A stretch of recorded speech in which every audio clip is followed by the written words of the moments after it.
All right, everybody, I want to walk you through this project.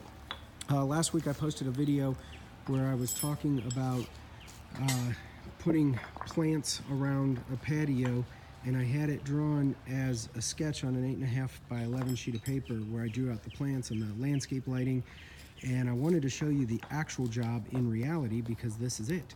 So if you may or may not remember, but there was kind of this circular pattern. This is a 15-foot diameter Belgard Cambridge cobble 3-piece paver system that we've set up in this 15-foot diameter circle, and then we've just kind of drawn in this, or put in this real organically shaped curved edge that's going to lead to the bottom of this deck that we just built and expanded. So the old deck came off of the house this way 11 feet. This new deck comes off 15 feet, and you'll see that we have a new support system. So basically this new portion of the deck is added on to the existing structure of the deck. One of the cool things that I like about this is they wanted a little bit of privacy. So in this bump out section is where the grill is going to go, and they wanted a little bit of privacy, so we came up with this idea of adding that lattice screen in place. So that just went in today, and that is what it looks like. I think it turned out really, really nice. One quick note that I'll make is instead of using pressure treated lumber for those posts, you'll notice they're a slightly different color. We actually use cedar because the cedar will resist the twisting and turning as the pressure treated lumber dries out. So because it's going taller into the air, I didn't want that to risk being a callback issue later on. Now we're going to be coming back in about 60 days to stain this deck.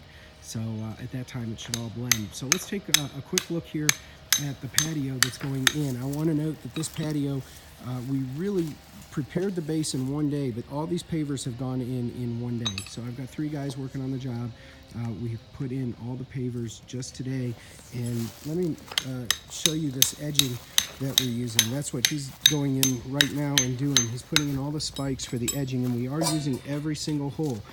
Sometimes on straight runs you'll see where you can get away with going like every other hole on the spikes, but here's the thing that I want to show you on the edging. This is curved edging. So I have 2 ways that I can order this edging. I can order it as a straight, rigid piece, or I can order it with these half moons in it, which allow this edging to bend and to flex. So when I'm doing areas that have circular or curved edges, I'm going to order the edging that bends and flexes. When I'm doing large straight runs, I'll order the rigid edging. So that is one thing that I wanted to note. So when this is all done, we're going to blow it off, and we're going to be putting in the polymer sand here. We have a lot of rain coming tomorrow, so we're actually going to try to get all of this done today, and we've got about 3 hours left in the day to do that, so I think we will actually be able to get that done. So let me show you a close-up of the deck here. We'll go underneath and take a look at some of the ways this is supported. We've got joist hangers on every single joist. Here's where the new portion of the deck ties into the existing portion of the deck, and I'll give you another view of that lattice screen. So when this gets all done, we're going to be putting 9 path lights around the perimeter. Those are going to be volt LED path lights with a 150 watt transformer that's going to mount up underneath the deck area. So that is the current project that we're working on. Hope you've enjoyed this and get some experience from it.